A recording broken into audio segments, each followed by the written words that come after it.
عدلیہ کو دباؤ میں لانے کی گھناؤنی مہم، چیف جسٹس پاکستان سمیت سپریم کورٹ کے 4 ججز کو دھمکی آمیز خطوط موصول ہو گئے۔ جسٹس اطہر من اللہ، جسٹس جمال مندخیل اور جسٹس امین الدین کو دھمکی آمیز خطوط ملے۔ خطوط میں پاؤڈر پایا گیا اور دھمکی آمیز اشکال بنی ہوئی تھیں۔ اسلام آباد کے تھانہ سی ٹی ڈی میں supreme court RNI branch incharge کی مدعیت میں مقدمہ درج کر لیا گیا ہے۔ مزید تفصیلات اس رپورٹ میں دیکھیے۔ ججوں کو دھمکیوں کا سلسلہ مزید پھیل گیا۔ چیف جسٹس قاضی فائز عیسیٰ سمیت سپریم کورٹ کے 4 ججز کو بھی دھمکی آمیز خطوط موصول۔ Chief justice of Pakistan justice قاضی فائز عیسیٰ کے علاوہ سپریم کورٹ کے جن ججز کو خط موصول ہوئے ان میں جسٹس اطہر من اللہ، جسٹس جمال مندخیل اور جسٹس امین الدین شامل ہیں۔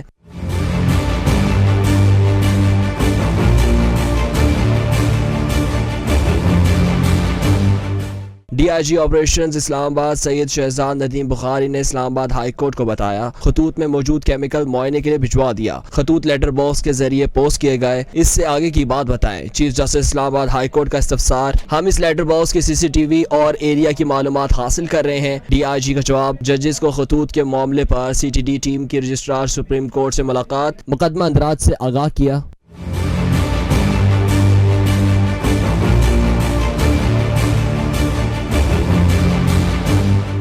گزشتہ روز اسلام آباد ہائی کورٹ کے چیف جسٹس عامر فاروق سمیت 8 ججز کو مشکوک خطوط موصول ہوئے تھے۔ Chief justice Lahore high court Malik Shahzad Ahmed Khan کو بھی مشکوک خط موصول۔ عدالتی عملے نے چیف جسٹس کو بھیجا جانے والا خط وصول کیا۔ اس سے قبل آج ہائی کورٹ انتظامیہ نے کمیٹی کے 4 ججز کو بھی خط موصول ہوئے تھے۔ خطوط جسٹس شجاعت علی خان، جسٹس شاہد بلال، جسٹس عالیہ نیلم اور جسٹس عابد عزیز شیخ کے نام بھجوائے گئے۔ CTD اور پولیس نے تحقیقات شروع کر دی۔ ذرائع کے مطابق خطوط میں پاؤڈر ہے، خطرے کا نشان بھی بنایا گیا ہے۔ پولیس ذرائع کے مطابق ملزمان نے خطوط لیٹر باکس پہ ڈالے۔ CTD پولیس نے لیٹر باکس سے خطوط نکال کر پہنچانے والے پوسٹ مین کو حراست میں لے لیا۔ خطوط کس لیٹر باکس میں ملے، پوسٹ مین اس بات سے مکمل طور پر لا علم نکلا۔ دھمکی آمیز خطوط کی فورینسک رپورٹ میں مزید حقائق سامنے آئیں گے۔ لاہور ہائی کورٹ کے ججز کو دھمکی آمیز خط بھیجنے کا معاملہ، دہشت گردوں کے خلاف تھانہ CTD لاہور میں مقدمہ درج کر لیا گیا۔ مقدمے میں دفعہ 780A بھی شامل کی گئی ہے۔ پولیس نے مقدمہ انسپیکٹر سیکیورٹی عظمت کی مدعیت میں درج کیا ہے۔ CTD حکام کے مطابق مقدمے میں دفعہ 780A اور 507 شامل کی گئی ہیں۔ دھمکی آمیز خطوط کو تجزیے کے لیے پنجاب فورینسک سائنس ایجنسی بھجوا دیا گیا۔ ملزمان کی گرفتاری کے لیے شواہد جمع کیے جا رہے ہیں۔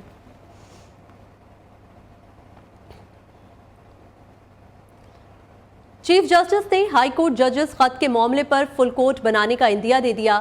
قاضی فائز عیسیٰ نے ریمارکس دیے، کچھ ججز لاہور اور کچھ کراچی میں ہیں، وہ آ جائیں تو شاید اگلی سماعت فل کورٹ کریں۔ ججز پر کوئی پریشر برداشت نہیں کریں گے۔ آزاد عدلیہ پر حملہ ہوا تو سب سے پہلے میرے ساتھی کھڑے ہوں گے اور میں۔ جسٹس منصور علی شاہ نے ریمارکس دیے، ہم شتر مرغ کی طرح ریت میں گردن چھپا کر اس اہم معاملے سے بچ نہیں سکتے۔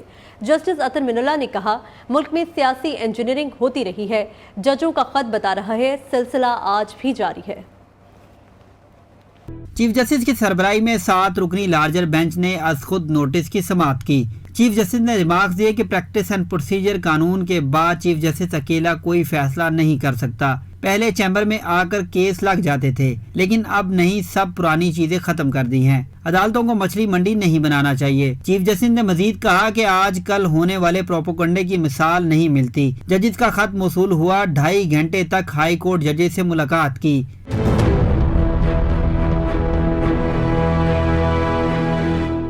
چیف جسٹس قاضی فائز عیسیٰ نے کہا کہ 4 سال تک سپریم کورٹ میں فل کورٹ نہیں ہوئی۔ اس وقت سارے وکلا کہاں تھے؟ انکوائری کمیشن بنا تو تصدق جیلانی صاحب پر ذاتی حملے کیے گئے، جس انداز میں دباؤ ڈالا گیا، بے جا تنقید سن کر مجھے افسوس اور شرم آئی۔ چیف جسٹس نے ریمارکس دیے کہ ہر ادارے کو اپنی حدود میں رہتے ہوئے کام کرنا چاہیے۔ ہو سکتا ہے ہمارا ادارہ پہلے حدود سے نکلا ہو، مگر اب ایسا نہیں ہے۔ دوران سماعت سابق جج شوکت عزیز صدیقی کیس کا بھی تذکرہ کیا گیا۔ چیف جسٹس نے کہا کہ ہائی کورٹ کے ججز نے خط میں یہ نہیں بتایا کہ کس نے براہ راست ججز پر دباؤ ڈالا۔ ہائی کورٹ ججز کے پاس توہین عدالت کا اختیار ہے، وہ بھی استعمال ہو سکتا تھا۔ جیسے جمال مندوخیل نے کہا کہ ماضی میں جو ہوا اس سے سبق سیکھیں لیکن مستقبل کے لیے لائے عمل تو بنائیں۔ ججز کے اس خط کو عدلیہ آزادی کے لیے سنہری موقع سمجھنا چاہیے۔ ایک طریقہ یہ ہے کہ مداخلت یہاں رک جائے اور مستقبل میں نہ ہو۔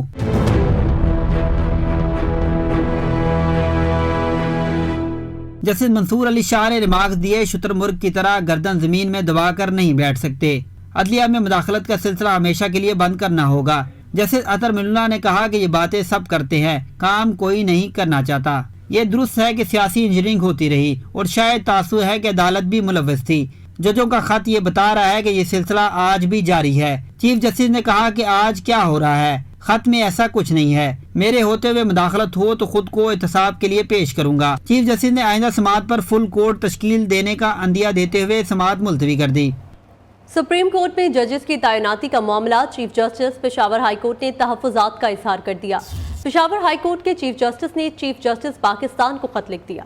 سپریم جوڈیشل کونسل کو لکھے گئے خط میں جسٹس ابراہیم نے کہا ہے، سپریم کورٹ ججز کی تعیناتی میں اقربا پروری اور امتیازی سلوک ہو رہا ہے۔ سپریم کورٹ آف پاکستان میں ججز کی 4 اسامیاں خالی تھیں، لیکن تعیناتی صرف بلوچستان کے چیف جسٹس نعیم اختر افغان کی گئی۔ اصولی طور پر میرا نام سپریم کورٹ کے ججز کی فہرست میں شامل ہونا چاہیے تھا۔ اس حوالے سے مزید جانتے ہیں عالم زیب سے۔ جی عالم زیب، بتائے گا کیا تفصیلات ہیں آپ کے پاس؟ بالکل، پشاور ہائی کورٹ کے چیف جسٹس ابراہیم خان نے chief justice supreme court of Pakistan اور چیئرمین جوڈیشل کمیشن کو ایک خط لکھا ہے، جس میں چیف جسٹس سپریم کورٹ سے شکوہ کیا گیا ہے کہ سپریم کورٹ ججز کی تعیناتیوں میں خیبر پختونخوا کے ججز کو نظر انداز کیا جاتا ہے۔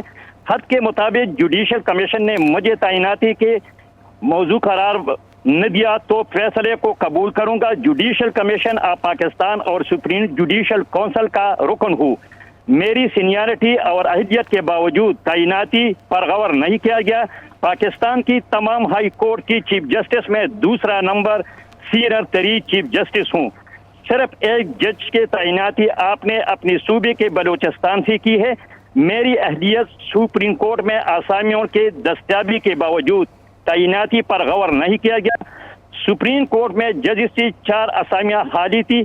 Chief justice Peshawar high court کی جانب سے chief justice supreme court of Pakistan کو لکھا گیا خط کے مطابق chief justice Peshawar high court Ibrahim Khan نے شکوہ کیا ہے کہ مایوسی ہوئی ہے کہ آپ نے اپنے صوبے سے ایک تعیناتی کی ہے۔ ٹھیک ہے عالم زیب، بہت شکریہ آپ کا۔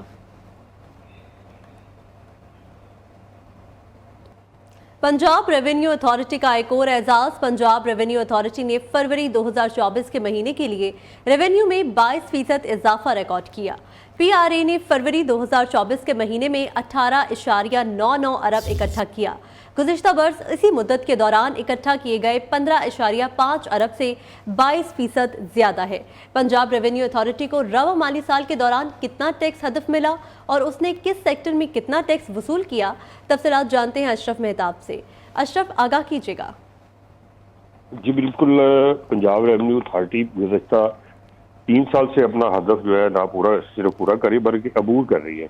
اب اس نے جو ٹیکسز اکٹھے کیے ہیں اس میں دیکھا جائے تو جو پنجاب ورکرز ویلفیئر فنڈ ہے اس میں 67% ہے، پی آئی ڈی سی میں 46% اضافہ ہوا ہے ان کے ٹیکس میں، بیوٹی پارلر، بیوٹی کلینک اس میں بھی، اور رائڈ ہیلنگ خدمات جو ہیں اس میں 65% اضافہ ہوا ہے۔ پراپرٹی ڈیلر ڈیولپر کے 65% اس سے ٹیکس وصول کیا گیا ہے، اور اسی طرح سے اگر دیکھا جائے تو ڈریس ڈیزائنر ہیں ان سے 183% ٹیکس دیا گیا ہے، برقی آلات ورکشاپ سے 149%، اور کیبل ٹی وی آپریٹر سے 131%، آرکیٹیکٹ اور ٹاؤن پلانر سے 76% ٹیکس وصول کیا گیا ہے۔ ستمبر 2023 میں soft where development I T خدمات کے ایک حصے کو ٹیکس سے مستثنیٰ قرار دیا گیا تھا، لیکن آئی ٹی سیکٹر نے آمدن میں 18% اضافہ دکھایا، جس سے آئی ٹی سیکٹر میں بھی اضافہ دکھایا گیا ہے۔ اشرف اپڈیٹ کر رہے تھے، بہت شکریہ آپ کا۔